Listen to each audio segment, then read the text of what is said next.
Ya, di kajian Umahat besok pada jam 10 di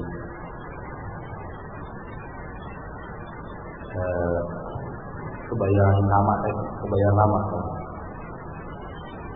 Ayat 5 Al-Quran rahimani wa rahimahullah sambil menunggu datang beliau, kita akan membahas sebuah tema terkait dengan masalah ilmu, agar semangat menuntut ilmu kita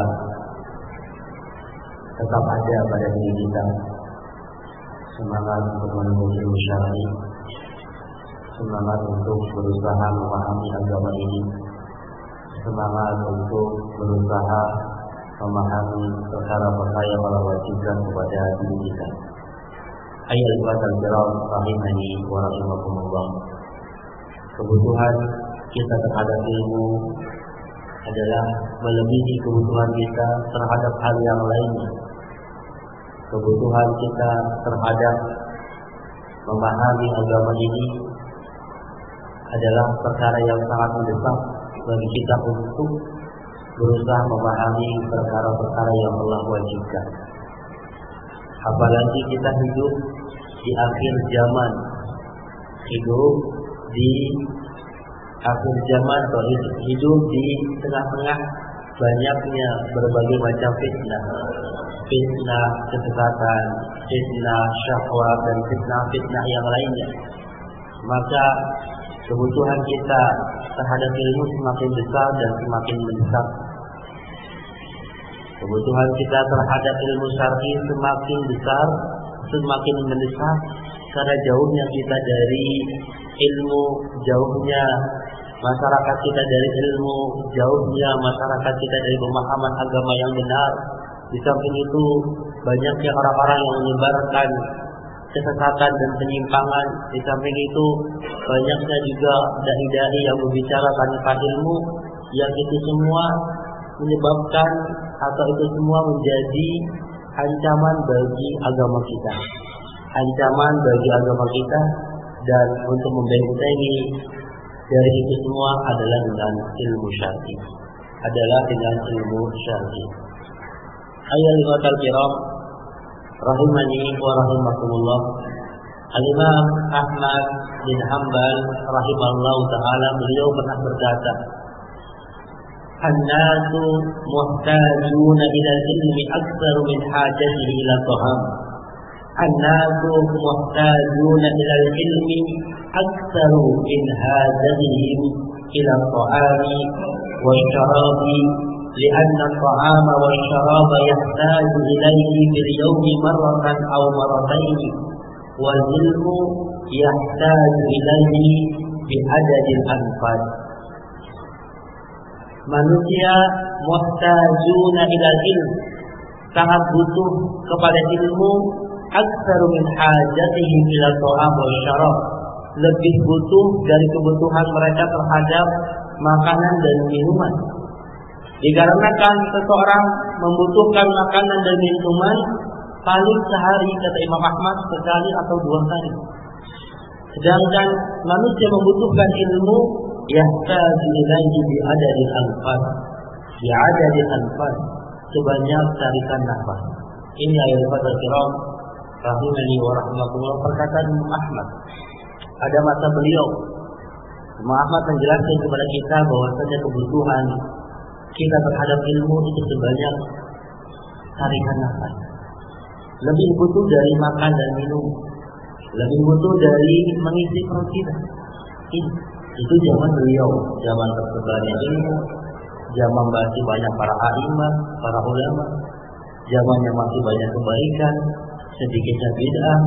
Apalagi kita hidup di negeri, hidup di zaman yang banyak yang fitnah kesesatan, fitnah penyimpangan, fitnah Syiah Rafidhah, fitnah Khawarij, fitnahnya Mu'tazilah, fitnahnya Inkarus Sunnah, fitnahnya Kuburi, fitnahnya Sufi, dan berbagai macam fitnah yang lainnya yang dapat mengancam keagamaan kita, yang mengancam keimanan kita, yang mengancam tauhid kita, yang mengancam akidah kita, yang mengancam manhaj kita, yang mengancam pemahaman agama kita.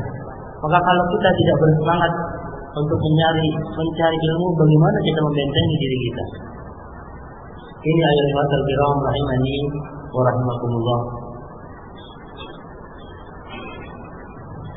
Banyak dalil-dalil yang menunjukkan betapa pentingnya, betapa utamanya, betapa agungnya menuntut ilmu. Dan insya Allah hal ini tidaklah tersamar bagi antum sekalian.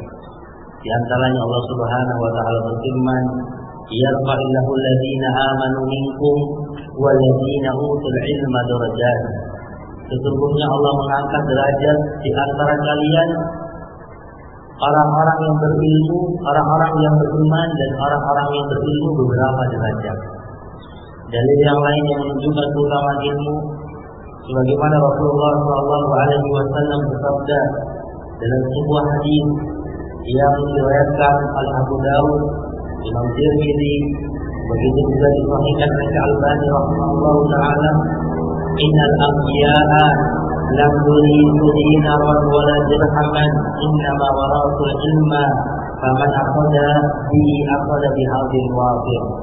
Sesungguhnya para nabi tidak mewariskan uang dinar dan uang dirham, tetapi mereka mewariskan ilmu. Barang siapa yang mengambilnya, maka sungguh dia telah mengambil keuntungan yang sangat besar. Dalam hadis yang lain yang diriwayatkan oleh Imam Bukhari dalam sahihnya, Rasulullah SAW bersabda, "Man yuridillahu bihi khairan yufaqihuhu fid-din." Barang siapa yang Allah hendaki kebaikan kepada seseorang, maka Allah akan memahamkan agama pada orang tersebut. Dalam hadis yang lain yang menunjukkan tentang keutamaan ilmu, dalam sebuah hadis yang diriwayatkan oleh Imam Muslim dalam sahihnya, "Wa man salaka tariqan yaltamisu fihi ilman, sahhalallahu lahu bihi tariqan ila jannah. Wa man salaka tariqan yaltamisu fihi ilman, sahhalallahu lahu bihi tariqan ila jannah." Barang siapa ia menempuh jalan untuk menuntut ilmu, maka Allah memudahkan jalannya untuk menuju surga. Ini di antara dalil dari sekian banyak dalil tentang keutamaan untuk menuntut ilmu syar'i.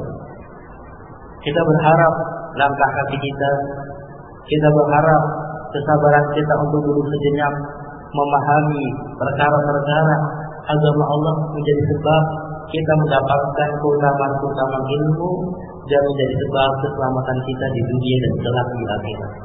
Dan menjadi sebab kita terbentengi dari berbagai macam fitnah terkait dalam masalah akidah. Lihat, antum bisa lihat sendiri bagaimana orang-orang pada zaman sekarang atau pada negeri kita, dai-dai yang mengajar kepada pengkeramatan kuburan, habis-habis yang mengajar kepada kesyirikan, luar biasa dahsyat. Begitu juga fitnah yang terkait dalam masalah manhaj. Lihat, luar biasa. Manhaj kita berusaha dicabik-cabik oleh para harakiyin di. Begitu juga yang terkait dengan masalah yang lainnya. Luar biasa fitnah. Dan itu semua bisa kita hadapi kalau kita bersandar kepada Allah, mohon pertolongan kepada Allah. Kemudian sebabnya adalah dengan ilmu syar'i. Kalau kita bodoh terhadap ilmu syar'i, yang menjadi bulan-bulanan kita ikut fitnah ini, ada fitnah ini kita ikut fitnah. Ada fitnah yang terkait dengan masalah kesyirikan kuburi, pengeramatan kuburan, terjatuh fitnah. Ada yang terkait dengan fitnah khawarij, terjatuh terhadap fitnah khawarij. Ada yang terkait dengan fitnah manhaj, terjatuh ikutan. Karena apa? Karena kita nggak tahu, karena kita bodoh. Orang yang bodoh adalah orang yang pertama kali terjatuh dan terfitnah dalam berbagai macam fitnah. Banyak sekali dalam sebuah ayat, banyak sekali dalam ayat atau dalam hadis yang menjelaskan betapa jeleknya, betapa dampak buruk, betapa besarnya, betapa jeleknya, betapa dampak buruk yang luar biasa ketika seseorang bodoh terhadap ilmu agama, terhadap ilmu syar'i. Di antaranya Allah Subhanahu wa taala berfirman, "Qalu ya Musa ja'al lana ilahan kama lahum alihah." yaitu ketika Bani Israil berkata kepada Musa, wahai Musa, buatkanlah untuk kami sesembahan sebagaimana mereka mempunyai sesembahan. Bani Israil meminta kepada Musa, wahai Musa, buatkanlah untuk kami sesembahan selain Allah sebagaimana mereka mempunyai sesembahan. Lalu Musa berkata, qala innakum qaumun tajhaluna, sungguh kalian adalah kaum yang bodoh. Lihat, karena ketidaktahuan seseorang, karena jauhnya seseorang, karena kebodohan seseorang sampai terlontar dari lisannya meminta sesembahan selain Allah, meminta dibikinin Tuhan. Datang-datang ada datang ke antum KTP-nya Islam. Kapan Ustaz, tolong bikinkan saya Tuhan untuk saya sembah selain Allah. Kira-kira gimana? Dan ada seperti ini kejadian. Datang ke antum minta dibikinin Tuhan. Coba. Apa akibatnya? Bodoh. Mungkin antum ini orang gila kan? Ini minta dibikinin Tuhan sesembahan. Sebabnya apa kata Musa? Qala innakum qaumun tajhalun. Sungguh kalian adalah kaum yang amat bodoh. Kaum yang bodoh terhadap hak Allah. Dalam ayat yang lain, dalam surat Al-A'raf ayat 138, ini dalil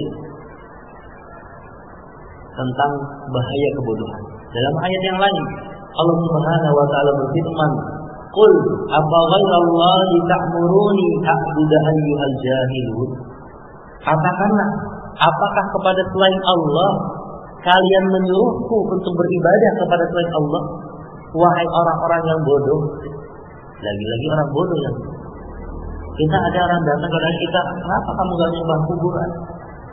Kenapa kamu gak nyembah ini selain Allah? Yang menyuruh orang-orang bodoh.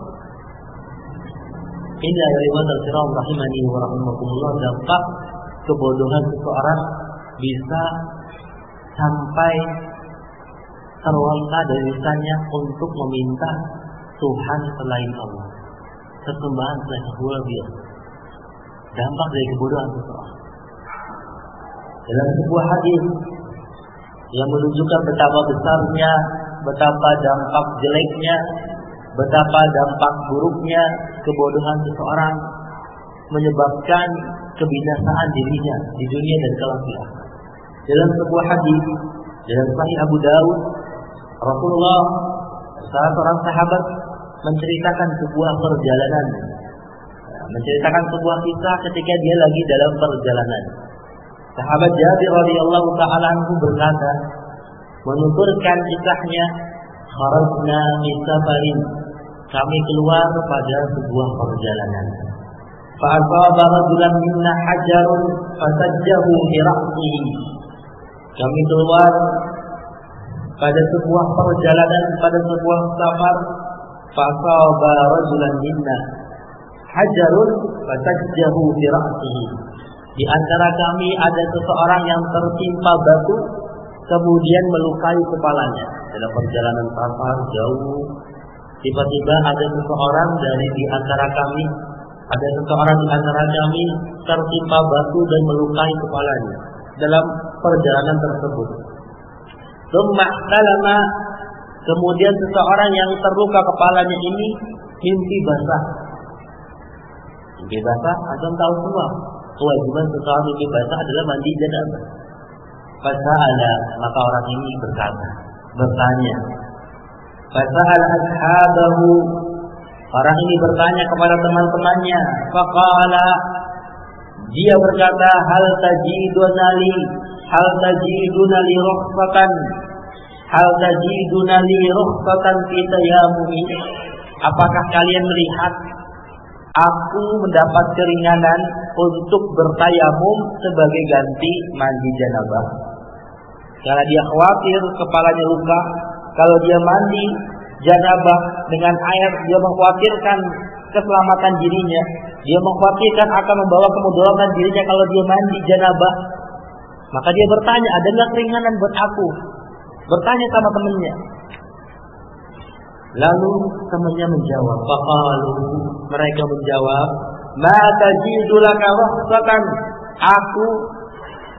Mereka menjawab, kami tidak melihat bahwasanya kamu mendapat keringanan mengganti mandi janabah dengan air dengan tayamum. Kami tidak melihat engkau mendapat keringanan untuk mengganti mandi janabah dengan tayamum. Tidak melihat engkau mendapat keringanan, kata teman-temannya.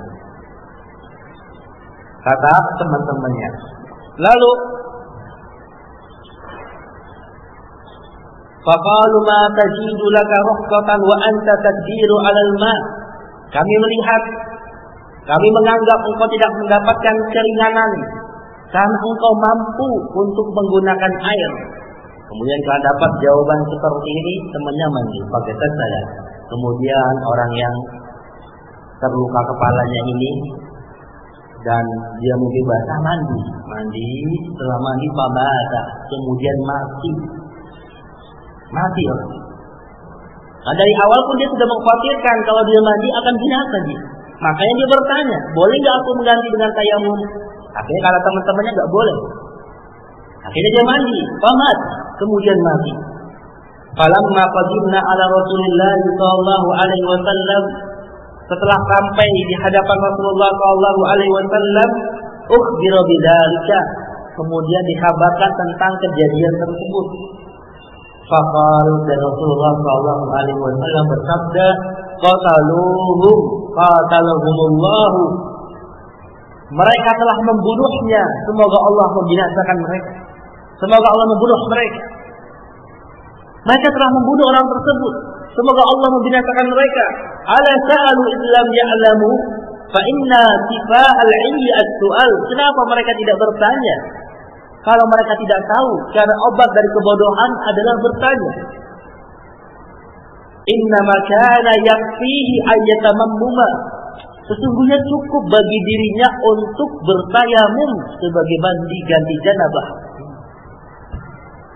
Sebab kebodohan seseorang bukan hanya berdampak jelek, buruk, dan membahayakan bagi dirinya, bahkan bagi orang lain. Mati orang lain gara-gara dia. Luar biasa. Kalau yang diberi fatwa ini bapak dan ibunya mati gara-gara. Bapak ibunya lagi sakit di rumah sakit. Pak, Bu, nggak boleh tayamum. Pokoknya bapak harus mandi. Dokter udah melarang kena air. Kadang lihat anaknya pakai jubah, kayak sering ngaji, mandi, mati, gara-gara antum gimana? Ini kejadiannya ada. Kejadian telah ada. Rasulullah marah. Kata mereka telah membunuhnya. Qatalahumullah, semoga Allah membunuh mereka. Sebab kebodohan seseorang menjadi berbuah jelek bukan hanya pada dirinya, bahkan pada orang lain. Contoh kisah kebodohan seseorang yang menjadi sebab kejelekan buat dirinya adalah kisah pembunuh 100 orang. Pembunuh 99 orang yang mau bertobat datang ke salah seorang rahib, salah seorang abid ahli ibadah. Abid datang bertanya, apakah boleh? Apakah masih ada taubat, pintu taubat untuk diriku? Aku telah membunuh 99 orang. Bayangin, karena seorang abid ini nggak tahu, nggak punya ilmu, 99 orang dibunuh. Luar biasa. Gimana keluarganya? Istrinya yang satu jadi janda, anaknya kalau punya anak jadi yatim, lalu orang yang kedua dibunuh juga jadi seperti itu. Lalu orang ketiga lalu mikirin 99 orang, akhirnya bilang nggak ada taubat buat kamu. Kamu udah menyengsarakan banyak orang, 99 orang yang keluarganya jadi telantar gara-gara kamu bunuh suami-suami mereka. Gak ada taubat dulu. Kalian digedekin, mati, dibunuh juga sekalian digedekin, jadilah 100 orang. Kita akibat kebodohan dia nyawanya hilang. Ini di dunia, belum kelak di akhirat. Ini yang dibuat al-kiram rahimani wa rahimakumullah, dampak kebodohan seseorang. Bukan hanya berdampak jelek buat dirinya, bahkan berdampak jelek buat dirinya dan orang lain. Maka dari penting bagi kita untuk memahami agama ini dengan baik dan benar. Penting bagi kita untuk memahami agama Islam dengan baik dan benar. Karena kita hidup di tengah-tengah tersebarnya kebodohan, kita hidup di tengah-tengah tersebarnya berbagai macam kesesatan dan penyimpangan. Kalau kita tidak punya ilmu agama, kita menjadi bulan-bulanan dari kesesatan dan kebodohan orang. Ada fitnah ini ikut nama, ada fitnah ini tenggelam, ada fitnah itu terjatuh. Sebab ayat al-kiram rahimani wa rahimakumullah, itu tentang betapa pentingnya ilmu agama. Begitu juga tentang ayat al-kiram rahimani wa rahimakumullah, keutamaan ilmu syar'i dan bahaya dari kebodohan seseorang. Bahkan kebodohan seseorang membawa dampak jelek buat dirinya dan buat orang lain. Al-Imam Ibnu Qayyim rahimahullah taala berkata dalam kitabnya Miftahu Dari Sa'adah, beliau berkata tentang bahaya dari kebodohan, wala raiba annal jahla aslun kulla fasadin wa kulla dararin yalhaqul abdu fid dunyahu wa akhirahu fahuwa natijatun. Ibnu Qayyim rahimahullah taala berkata, tidak diragukan bahwasannya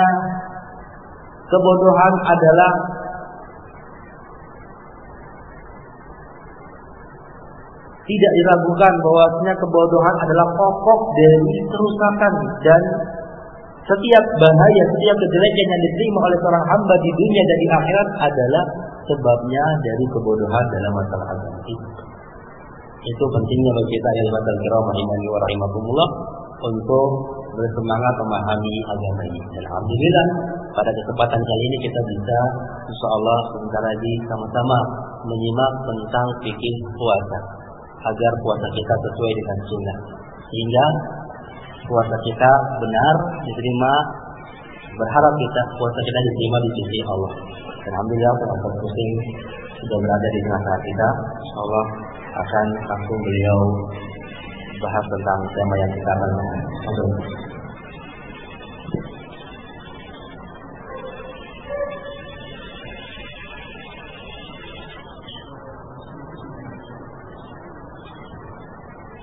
Bismillahirrahmanirrahim. Alhamdulillah, wassalatu wassalamu ala nabiyyina Muhammad wa ala alihi wa ashabihi wattabi'ina lahum bi ihsan ila yaumiddin. Wa ashhadu an la ilaha illallah wahdahu la syarika lah, wa ashhadu anna Muhammadan 'abduhu wa rasuluhu sallallahu alaihi wa ala alihi wa sallam. Thumma amma ba'd, fa usikum wa nafsi bi taqwallah 'azza wa jalla. Qala subhanahu wa ta'ala: A'udzu billahi minasy syaithanir rajim min hamzihi wa nafthihi wa nafthihi. Ya ayyuhalladzina amanu taqullaha haqqa tuqatih wa la tamutunna illa wa antum muslimun.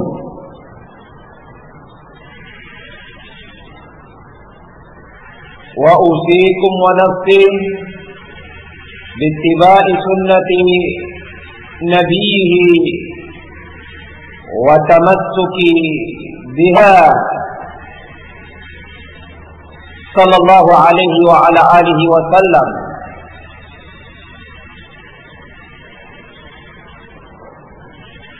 Qala sallallahu alaihi wa sallam: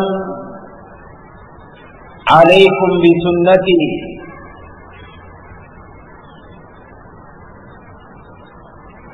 thumma amma ba'd. فإن أصدق الحديث كتاب الله وخير الهدى هدى محمد صلى الله عليه وعلى آله وسلم وشر الأمور محدثاتها فإن كل محدثة بدعة وكل بدعة ضلالة وكل ضلالة في النار. Hadirin jamaah pengajian yang dimuliakan dan dirahmati oleh Allah Subhanahu wa taala. Pada hari ini Allah Subhanahu wa taala kembali mempertemukan kita dalam pengajian, dan pada hari ini di luar jadwal rutin yang biasa kami isi di pekan ketiga di setiap bulannya,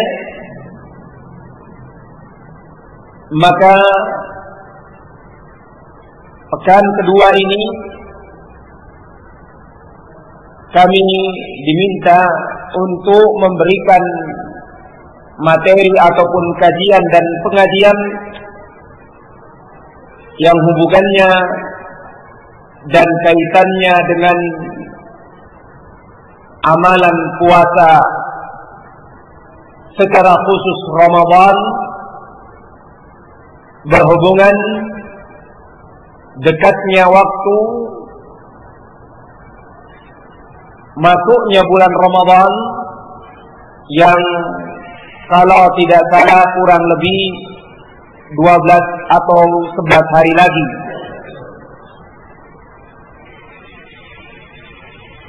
Tentunya kajian dan pengajian kita kali ini tidak ada lain terkecuali sekedar semata-mata agar masuknya bulan Ramadan dan pengamalan puasa pada bulan Ramadan nanti terkhususkan bagi kita semua secara pribadi, dan tentunya berbekal ilmu, dengan ilmu yang benar berkenaan dengan amalan yang akan dilakukan, kita pun mengkaji dan mempelajari apa yang berkaitan dengan amalan tersebut, yakni secara khusus hubungannya dengan puasa Ramadan yang kita katakan dan telah kita dengarkan sebentar lagi akan mendatangi kita insyaallah, kalau kita diberikan kelapangan waktu ataupun umur oleh Allah Subhanahu wa taala untuk mengamalkannya, menjalankannya, menyongsongnya.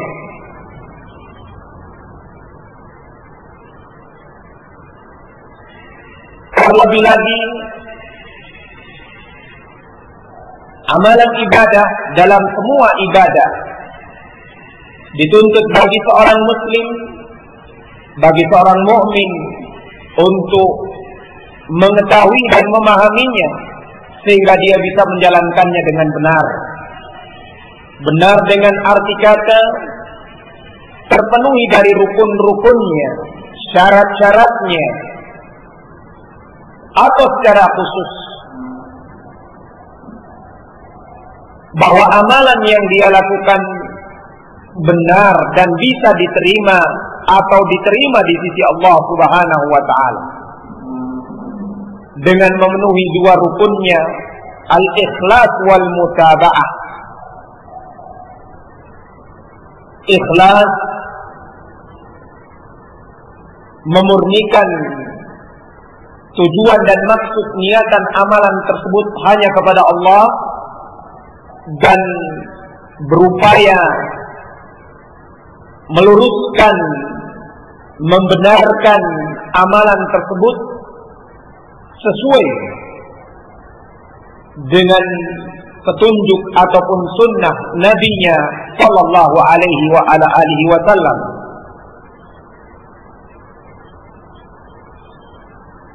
Karena kapan tidak terpenuhi dua rukun atau syarat ini, maka amalan tersebut tidak dapat diterima.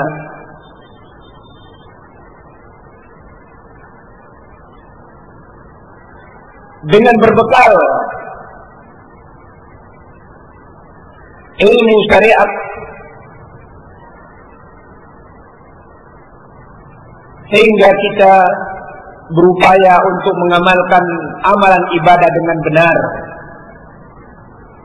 yang mudah-mudahan apa yang kita inginkan dari keterangan-keterangan ilmu dan nantinya tentunya diamalkan bisa kita raih, bisa kita peroleh, dan semuanya tentunya dengan meminta pertolongan kepada Allah, meminta bantuan, pertolongan dan taufik dari Allah Subhanahu wa taala. Wallahu a'lam bishawab. Selanjutnya,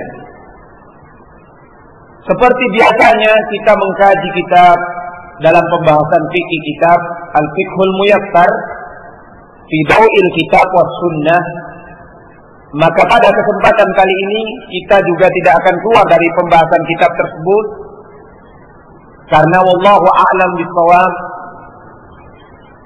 kami melihat sisi keringkasan pembahasan dan kami melihat adanya beberapa keterangan-keterangan yang bisa langsung kita terima tanpa melihat khilaf yang panjang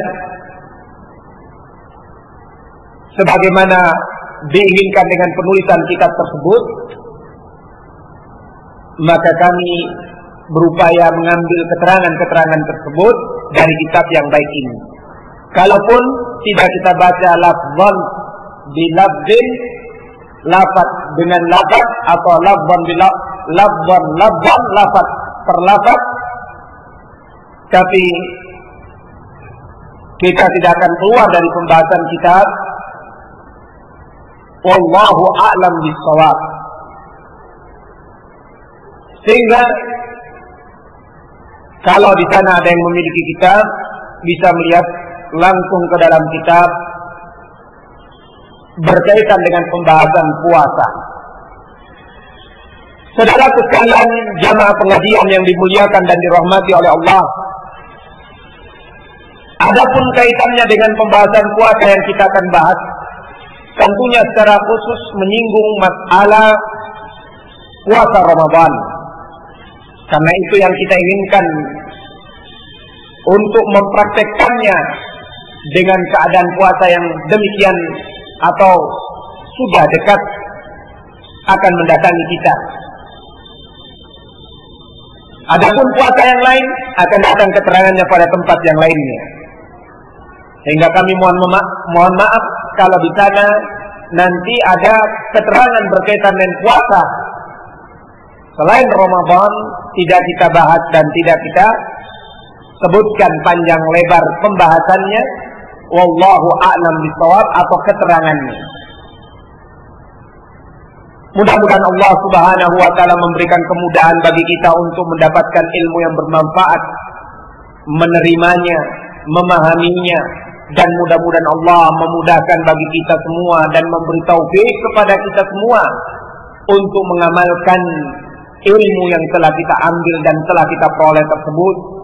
Kepada Allah Subhanahu wa taala kita meminta pertolongan, naungan dan taufiknya.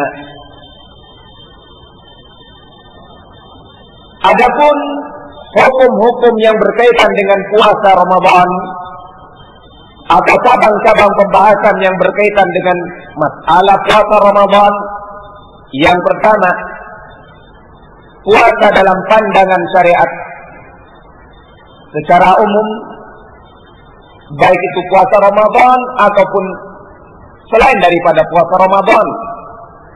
Karena puasa sendiri dibagi menjadi dua bahagian, dua jenis, puasa wajib dan puasa sunnah. Puasa wajib, puasa Ramadan, puasa nadar, dan yang selainnya puasa sunnah. Adapun puasa dalam pemaknaannya dengan makna syariat, di sini disebutkan al-imsaku anil akli wasyarabi atau wasyurbi wa sa'ir al-muftirat ma'an niyah min tulu'il fajri as-sadiq ila ghurubis syams. Puasa secara umum dalam pandangan syariat maknanya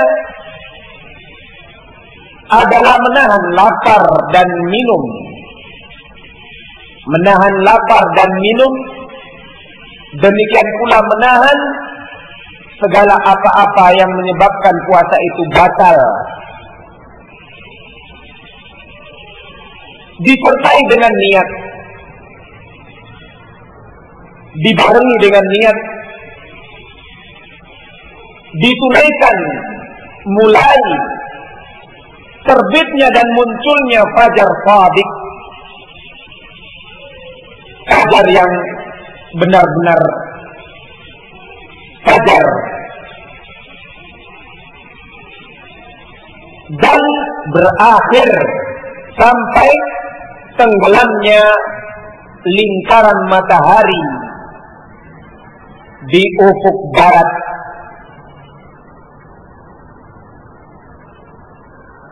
Saudara sekalian yang dimuliakan dan dirahmati oleh Allah Subhanahu wa taala, sehingga dengan makna puasa ini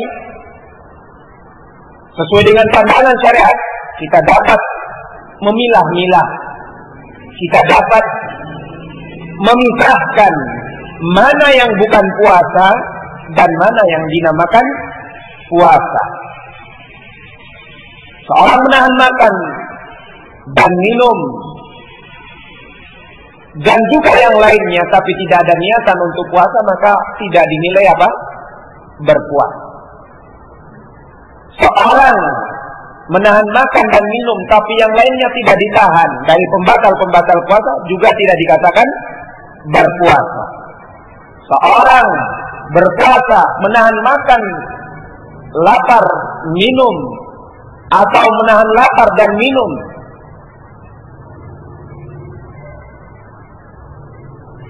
namun dia tidak menunaikannya mulai dari awal terbitnya matahari atau awal terbitnya fajar shadiq sampai tenggelamnya matahari, dia hanya mengambil seperempat waktu, maka ini juga tidak dikatakan berpuasa. Sehingga apa yang dikatakan puasa dikatakan puasa apabila telah mencocoki makna syariat yang telah disebutkan tadi. Telah mencocoki makna syariat seperti apa yang disebutkan tadi, barulah seorang dikatakan apa? Berpuasa. Barulah seorang dikatakan berpuasa. Puasa tentunya dalam makna umum, puasa wajib ataupun puasa sunnah. Ini yang pertama. Dari kapan pembahasan puasa atau masalah yang berkaitan dengan puasa? Yang kedua, setelah kita pahami dan telah kita maklumi secara bersama-sama, tentunya sebagai seorang muslim mukmin yang menyatakan dirinya dengan keislaman dan keimanan, tentunya memahami dan mengetahui, mengerti bahwa puasa itu adalah rukun dari rukun apa? Rukun Islam. Rukun dari rukun Islam yang 5. Dan namanya rukun adalah sesuatu yang inti dan membangun satu perkara. Kalau tidak ada yang inti dan tidak ada yang dijadikan penyebab pembangun satu perkara tersebut, maka perkara itu tidak bisa berdiri dan perkara tersebut tidak bisa dikatakan sebagai satu perkara yang diinginkan bangunannya. Sebagai contoh, rumah ini terdiri dari rukun. Di antara rukunnya adalah fondasinya. Ketika tidak ada fondasi, rumah tidak bisa akan berdiri. Kalaupun berdiri, tidak akan bisa kuat karena sebentar saja akan roboh. Demikian puasa, dia dari rukunnya. Rukun apa? Rukun Islam. Ketika puasa tidak ada atau tidak ditegakkan, maka tentunya Islam itu tidak akan tegak pula, tidak akan ada pula. Sehingga itu Rasulullah Shallallahu Alaihi Wasallam beliau bersabda dalam hadis yang sahih, dikeluarkan oleh Al-Imam Bukhari dan Muslim, berkaitan dengan rukun Islam. Bunyal Islamu, dari hadis Abdullah ibn Umar radhiyallahu taala anhu, bunyal Islamu ala khamsin. Islam dibangun di atas 5 perkara. Yang pertama, syahadah an la ilaha illallah wa anna Muhammadan Rasulullah sallallahu alaihi wa ala alihi wasallam.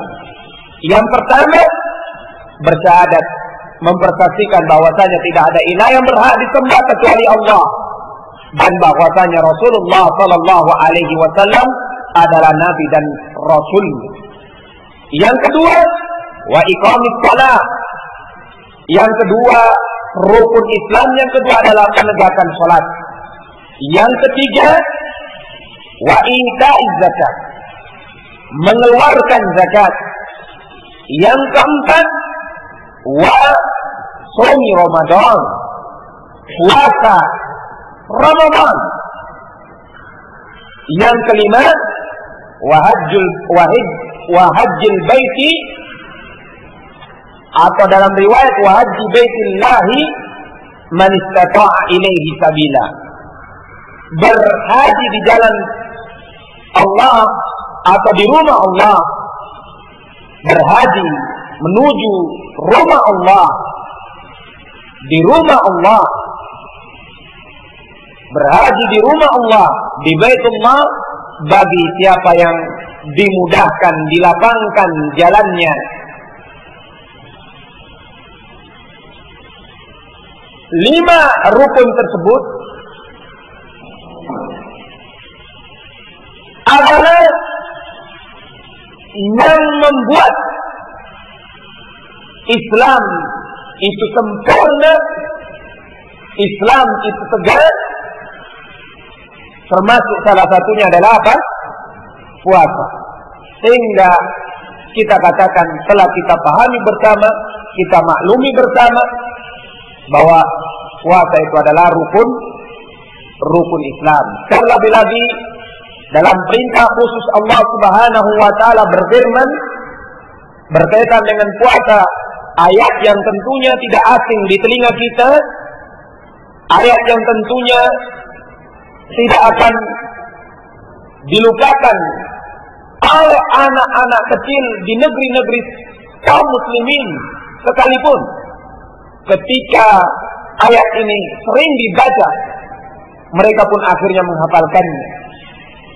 Oleh para khutbah, para pemberi khutbah, para penceramah, para pemberi nasihat, para pemberi materi pengajian, ketika membahas tentang puasa dibacakan ayat, ya ayyuhalladzina amanu kutiba alaikumus shiyam kama kutiba alal ladzina min qablikum la'allakum tattaqun. Wahai orang-orang beriman, diperintahkan bagi kalian untuk berpuasa, atau diwajibkan bagi kalian untuk berpuasa sebagaimana telah diwajibkan kepada orang-orang sebelum kalian. Mudah-mudahan kalian dari orang-orang yang bertakwa. Sehingga selain perintah yang wajib dalam ayat, penegakan puasa pula membuat seseorang menjadi seorang yang bertakwa di hadapan Allah Subhanahu wa taala. Karena makna takwa menjalankan seluruh apa yang diperintahkan oleh Allah, atau berusaha menjalankan seluruh apa yang diperintahkan oleh Allah, dan meninggalkan segala larangan Allah Subhanahu wa ta'ala. Yang berikutnya, yang ketiga,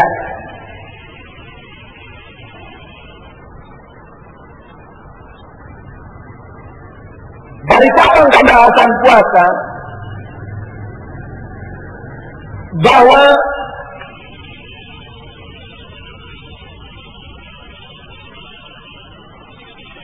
puasa Ramadan memiliki keutamaan dan memiliki kemuliaan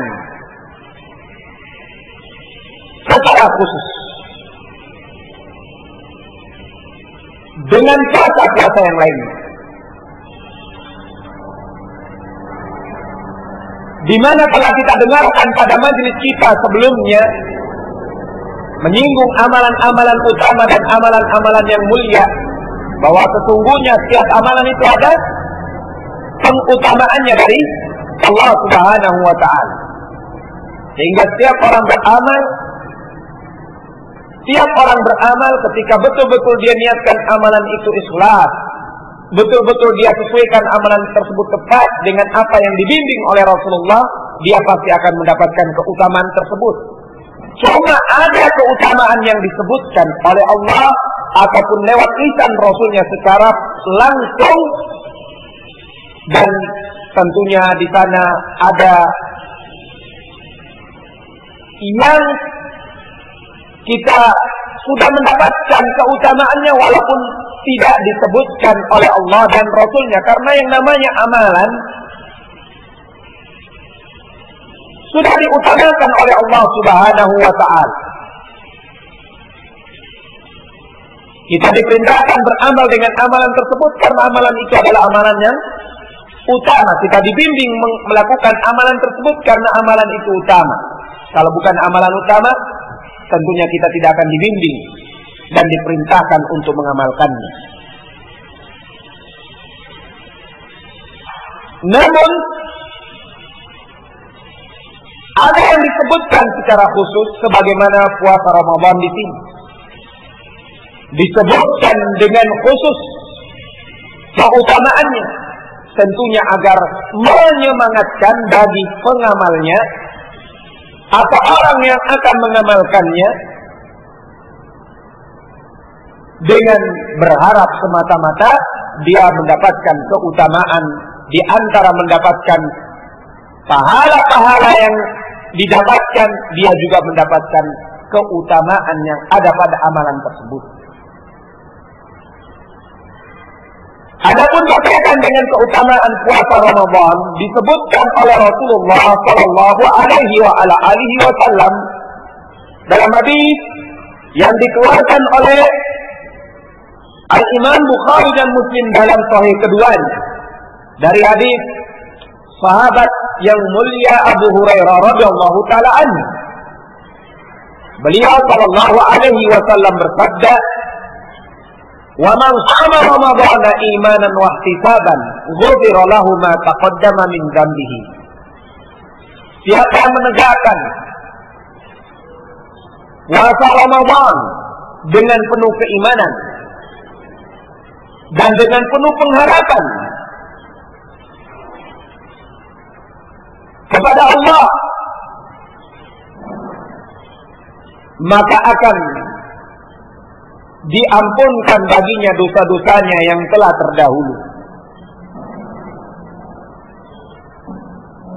Ulama kita rahimahumullah jami'an berkata, diampunkan dosa-dosanya yang telah terdahulu, diinginkan dengannya dosa-dosa kecilnya. Karena dosa-dosa besar butuh kepada at-taubah an-nasuha.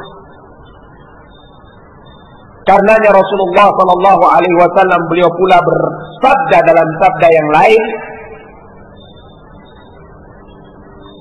"As-salawatul khamsu wal jum'a ila al-jum'ah wa Ramadan ila Ramadan mukaffirat lima bainahunna ila sanad al-kaba'ir." Salat waktu yang 5 dari satu ke yang lainnya, dari satu waktu ke waktu yang lainnya, dari satu penegakan ke penegakan yang lainnya. Salat yang 5 dari zuhur dari subuh ke duhur, duhur ke asar dan seterusnya. Demikian pula dari Jumat ke Jumat, penegakan sholat Jumat sebelumnya menuju Jumat yang lainnya. Ramadan sebelumnya menuju Ramadan lainnya. Di antara jeda selang waktu antara satu dengan yang lainnya didapati mukaffirat, didapati penghapus dosa.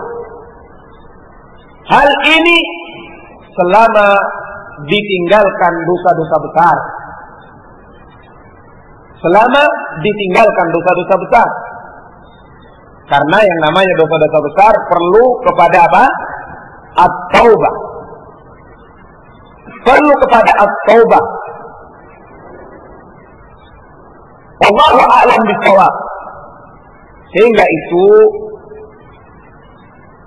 orang yang menegakkan puasa Ramadan diiming-imingi oleh Allah dengan satu keutamaan, akan dihapuskan baginya dosa-dosanya.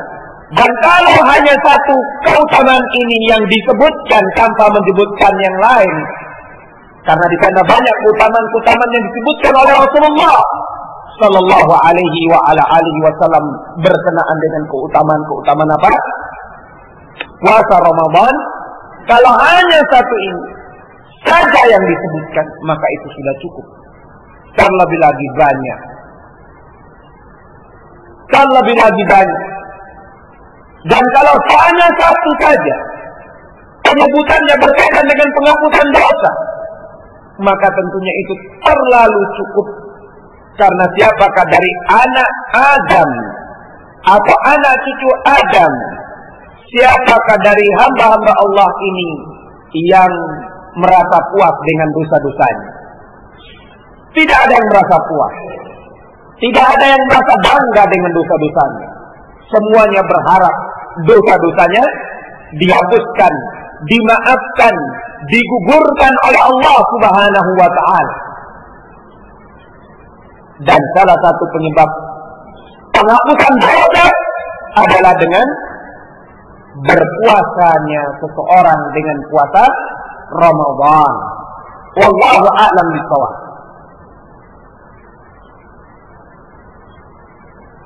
Dari cabang permasalahan puasa atau yang berkaitan dengan masalah puasa yang keempat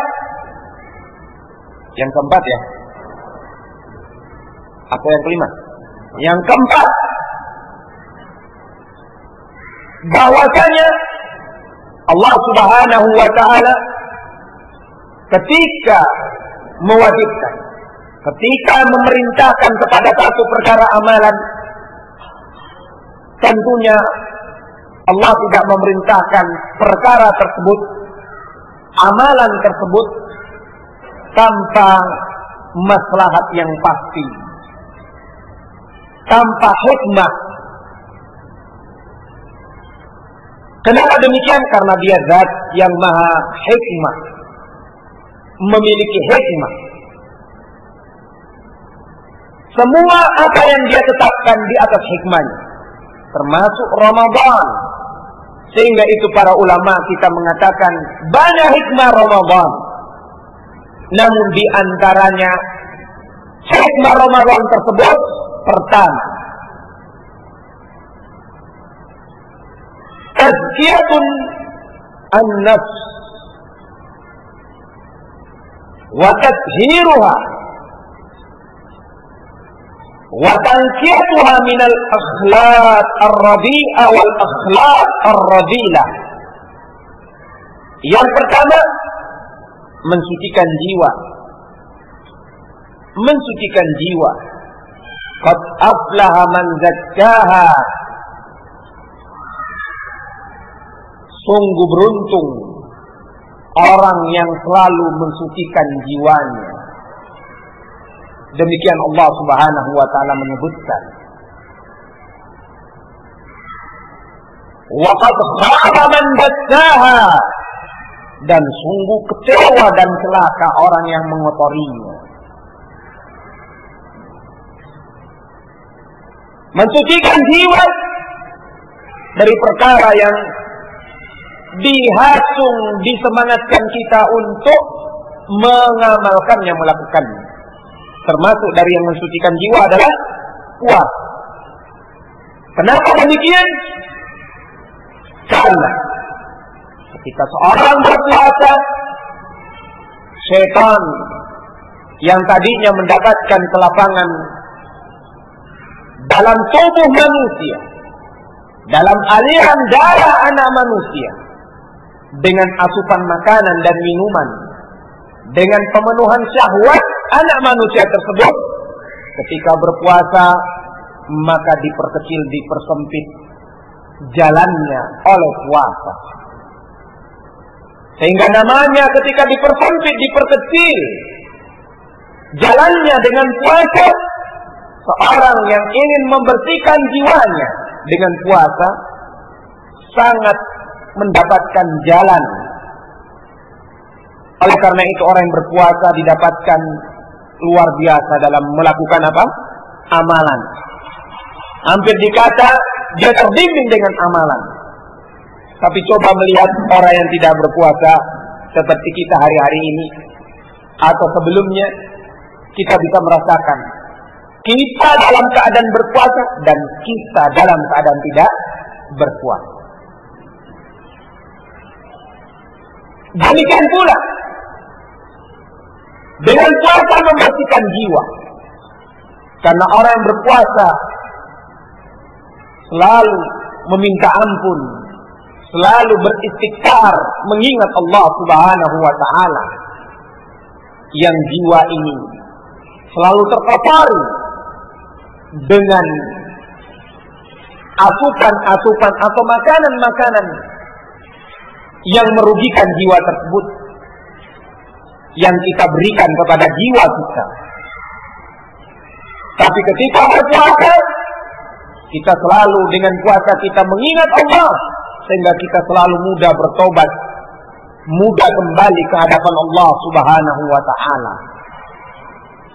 Demikian. Sehingga itu diajarkan seorang berpuasa ketika dicoba untuk terletupkan emosinya, dia mengatakan ini shaim, saya lagi berpuasa. Wallahu a'lam bishawab. Lantas pembersihan jiwa dan juga mensucikan diri atau jiwa tersebut dari segala macam kekotoran dan dari segala macam akhlak yang jelek. Wallahu a'lam bishawab. Hikmah yang kedua, dengan puasa fi shaum tazhidun fid dunya wa syahwatiha wa targhibun fil akhirah wa na'imiha.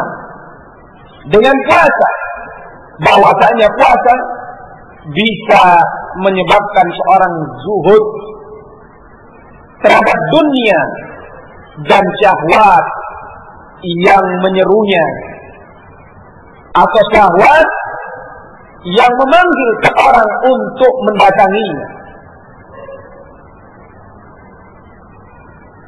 Dan tentunya makna zuhud meninggalkan apa-apa yang tidak bermanfaat untuk akhirat.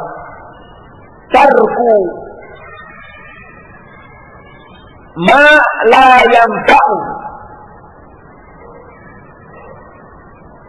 meninggalkan apa-apa yang tidak bermanfaat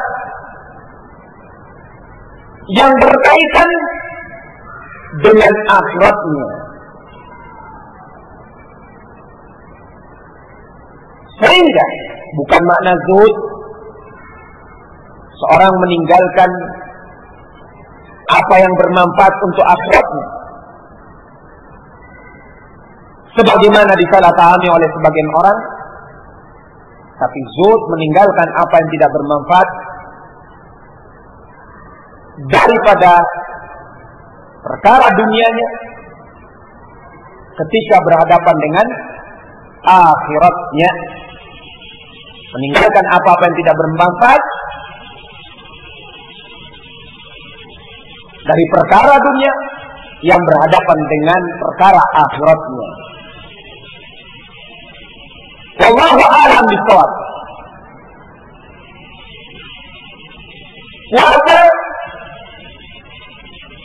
membimbing seseorang untuk tidak rakus, tidak tamak terhadap dunia, terhadap tipu daya syahwat dunia. Dan puasa membimbing mereka untuk cinta, menyenangi akhirat, dan menyenangi dan mengharapkan kenikmatannya. Wa kana al-akhiratu khairul wa abqa, dan tentunya akhirat itu lebih utama, lebih baik, dan lebih kekal bagi siapa yang menginginkannya, membuat dia zuhud terhadap dunia.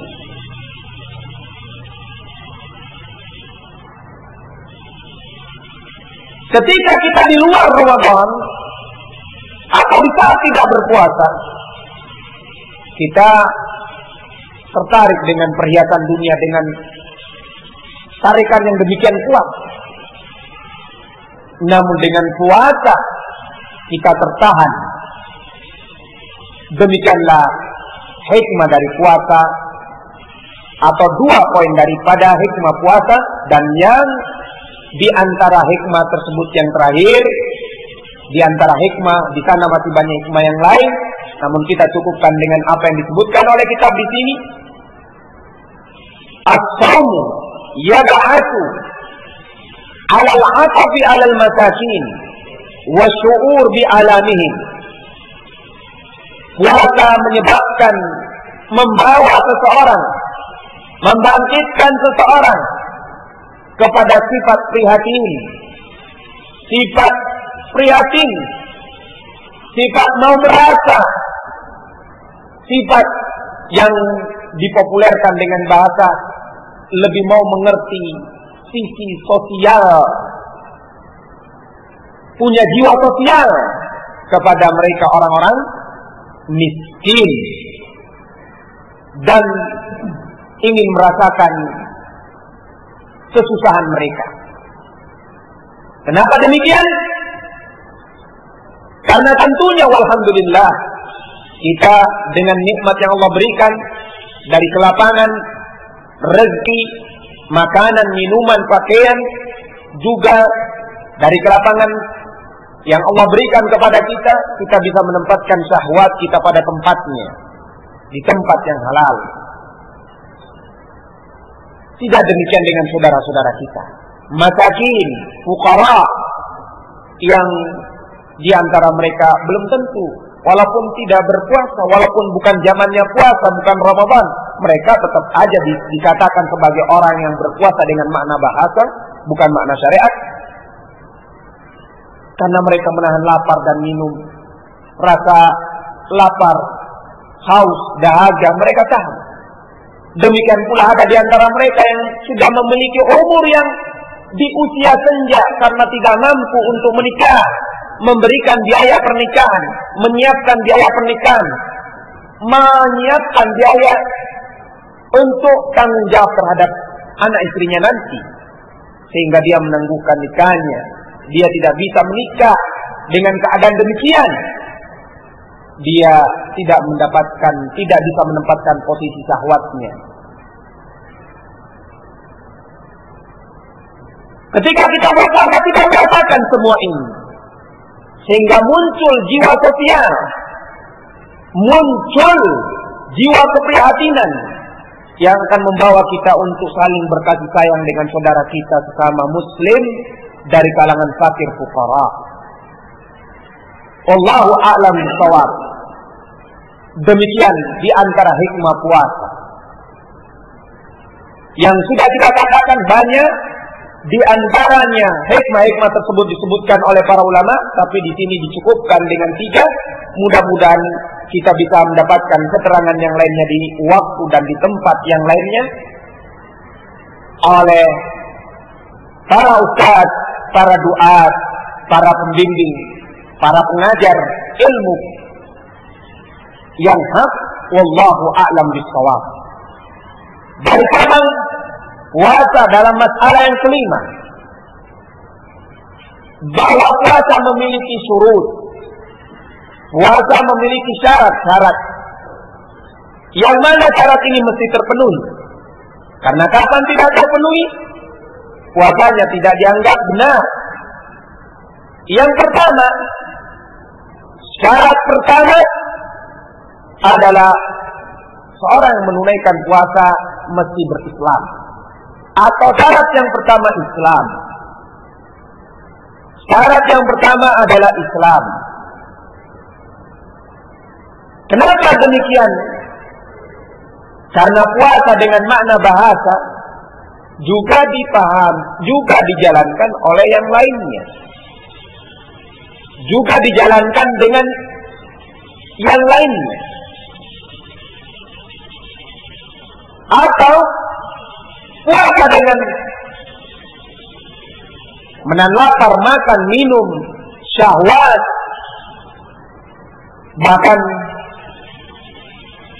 puasanya melebihi puasa kita sehari semalam, dan dengan syarat yang lain dilakukan oleh orang-orang di luar Islam. Lantas, apakah dengan puasanya tersebut diterima, dibenarkan? Maka jawabannya tentunya dengan syarat ini dapat dijawab tidak dibenarkan. Karena syarat dari berpuasa mesti berislam. Mesti berislam. Sehingga seorang kafir tidak dianggap sah puasanya. Puasa itu ibadah, dan ibadah hanya diterima dari seorang Islam.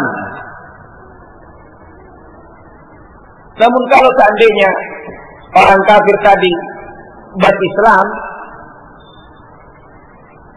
ketika sebelumnya dia kafir dan belum menunaikan puasa, lantas dia berislam, maka tentunya tidak ada qadha baginya kaitannya dengan puasa yang dia tidak kerjakan. Karena sebelumnya apa? Dia kafir. Wallahu a'lam bishawab. Jadi syarat yang pertama berislam. Yang kedua,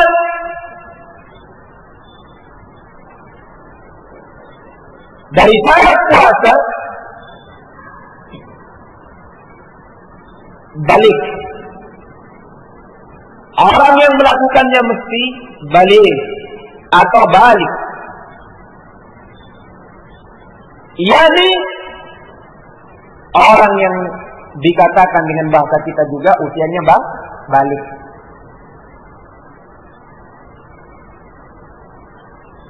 Adapun seorang yang belum balik, tidak ada kewajiban baginya untuk berpuasa. Dan yang ada baginya ta'dib, pendidikan untuk berpuasa. Tidak ada kewajiban baginya berpuasa, tapi ta'dib, dididik dia untuk berpuasa.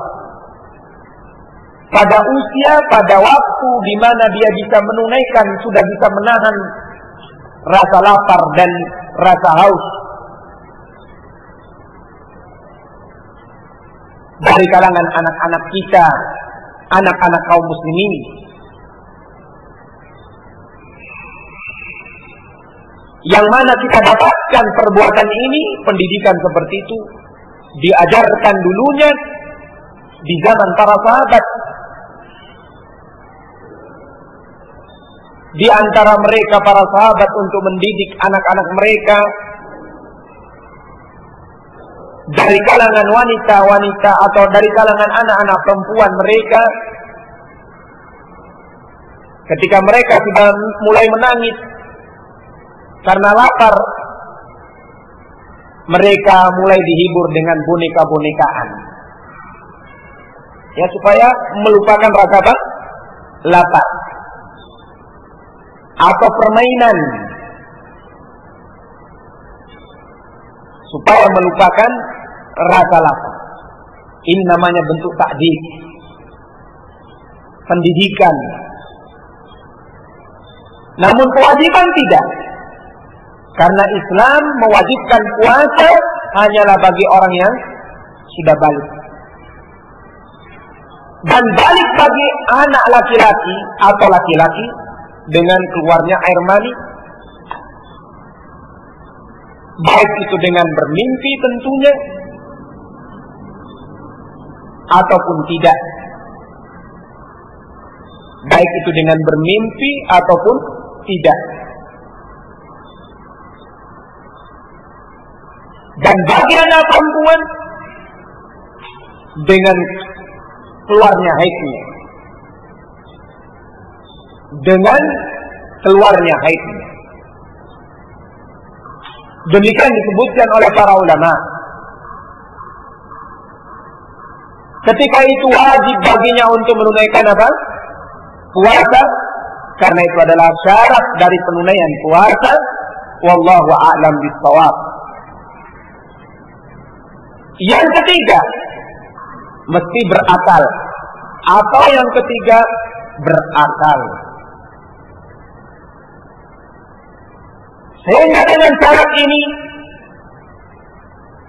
seorang yang tidak berakal, misalnya dari kalangan orang gila atau yang sejenisnya,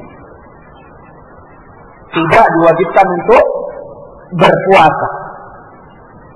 Tidak diwajibkan untuk berpuasa. Tidak ada kewajiban baginya untuk berpuasa. Karena terangkat pena bagi orang yang gila tersebut atau yang sejenisnya. Wallahu a'lam bishawab. Kecuali dia sadar dari kegilaannya, dan kebetulan itu adalah waktu puasa, maka diwajibkan berpuasa karena dia sadar dari kegilaannya. Tapi ketika dia gila, tidak ada kewajiban baginya untuk berpuasa. Terangkat pena, pencatat baginya, wallahu a'lam bishawab.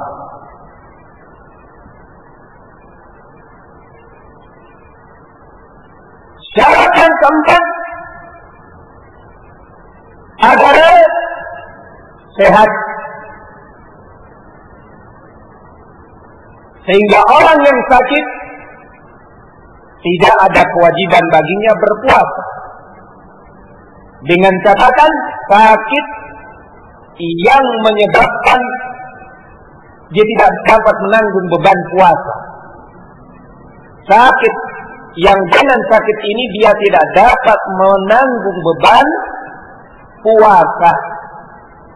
Bukan sakit yang sakit tersebut tidak menjadi masalah baginya kalau dia berpuasa. Ada orang mengatakan, saya ini sakit hati. Sakit hati tetap berpuasa. Nah, maksudnya sakit hati, saya ini tersakiti hatinya oleh bulan, tetap berpuasa. Tapi sakit yang dia tidak bisa menanggung dengan sakit tersebut apabila dia berpuasa. Tentunya kita sudah sama-sama memaklumi, memahami sakit tersebut. Apapun keadaannya sama dengan sakit. Keadaannya sama dengan sakit. Yakni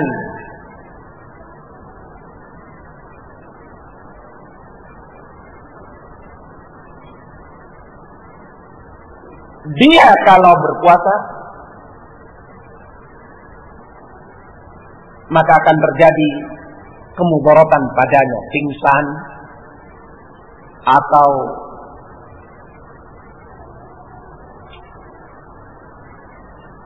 dikatakan oleh dokter ahli gizinya tidak akan tercukupi, maka yang seperti ini dikatakan dia berbuka. Cuman sakit bukan berarti ketika dia telah sembuh dari sakitnya dia tidak membayarnya. Sehingga itu Allah Subhanahu wa taala berfirman dalam suratul Baqarah ayat yang ke-185, "Wa man kana maridan aw ala safarin fa iddatun min ayyamin ukhar." Apabila seorang sakit atau dalam satu perjalanan dalam keadaan dia musafir, maka sebagai ganti puasanya dia tidak apa-apa menggantinya, menunaikannya di hari yang lain. Di hari yang lain. Sehingga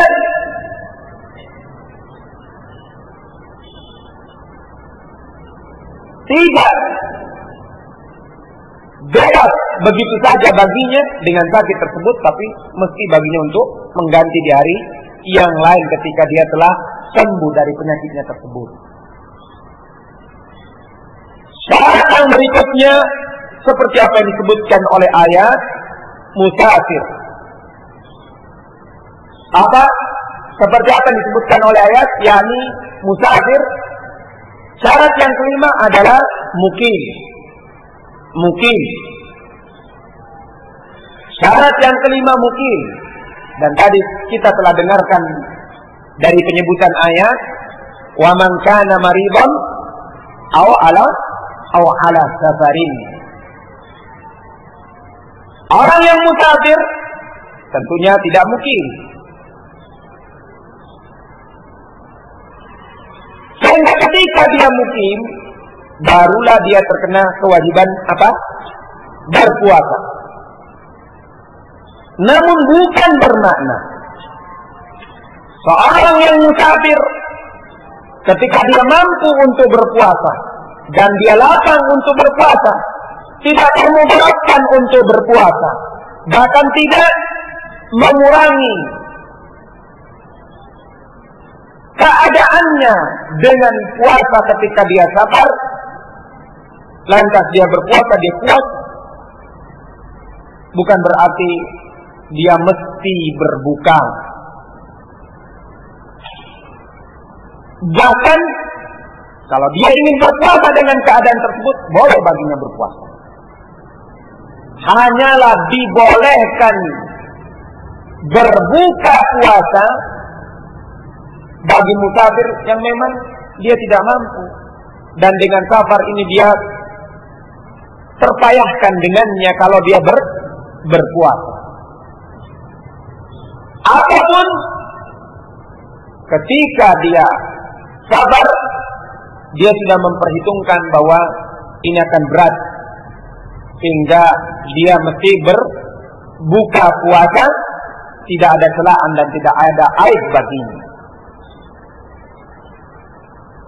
Tidak ada celaan dan tidak ada aib baginya, karena di zaman Rasulullah SAW masih hidup, beliau mendapatkan sahabatnya ada yang berpuasa, ada yang tidak berpuasa dalam safar perjalanan yang beliau adakan, atau dalam safar perjalanan yang diikuti oleh para sahabat bersama beliau. Beliau tidak mengingkari, beliau membenarkan yang puasa, beliau membenarkan yang berbuka puasa. Sehingga memaksakan harus puasa, memaksakan harus buka, ini tidak dibenarkan oleh syariat. Wallahu a'lam bishawab. Musafir boleh baginya untuk berbuka puasa. Yang diwajibkan berpuasa itu hanyalah bagi orang yang mukim, sebagaimana telah disinggung dalam ayat wallahu a'lam bishawab. Yang keenam, Dan ini yang terakhir, bagi wanita dirinya suci dari haid dan nifas. Atau syarat yang keenam, suci dari haid dan nifas. Tentunya ini bagi siapa? Bagi wanita. Karena tidak ada laki-laki yang haid dan nifas. Kalau ada laki-laki mengatakan, kenapa tidak berpuasa saya haid dan nifas? Oh, bukan laki-laki. Nah, jadi suci dari haid dan nifas. Karena haram bagi wanita berpuasa dalam keadaan haid dan berpuasa dalam keadaan nifas. Akan tetapi bukan berarti dia tidak mengganti puasanya. Karena haid dan nifas yang menyebabkan seorang wanita tidak berpuasa, mesti baginya untuk menggantinya di hari yang lain. Rasulullah sallallahu alaihi wasallam dalam suatu isyarat perkataan beliau mengatakan, "Alaisa idza hadat lam tusalli wa lam tasum, dzalika fadzalika min nuqsani diniha." Ketika beliau mengatakan wanita itu kurang akalnya dan kurang agamanya. Lantas ditanyakan kepada beliau, kenapa demikian? Beliau pun menjawab, tidakkah wanita ketika dia haid, dia tidak sholat dan tidak berpuasa? Dengan tidak berpuasa dan tidak sholatnya, itulah tanda kurangnya akalnya dan kurangnya agamanya. Apa itulah tanda kurangnya agamanya? Allahu a'lam bishawab. Demikian juga pernyataan istri beliau, ibu kita yang mulia, sahabat yang utama. Sudah asar, kita cukupkan sementara, kita lanjutkan setelah asar. Wallahu a'lam bishawab. Insyaallah taala pada pertemuan yang akan datang. Dan terakhir, kalau ada kata-kata kami yang salah dan ada yang kurang berkenan, kami juga meminta maaf yang sebesar-besarnya. Wallahu a'lam bishawab. Wa sallallahu wa sallam ala nabiyyina Muhammad wa ala alihi wa ashabihi wa man tabi'ahum bi ihsanin ila yaumiddin. Wassalamu alaikum warahmatullahi wabarakatuh.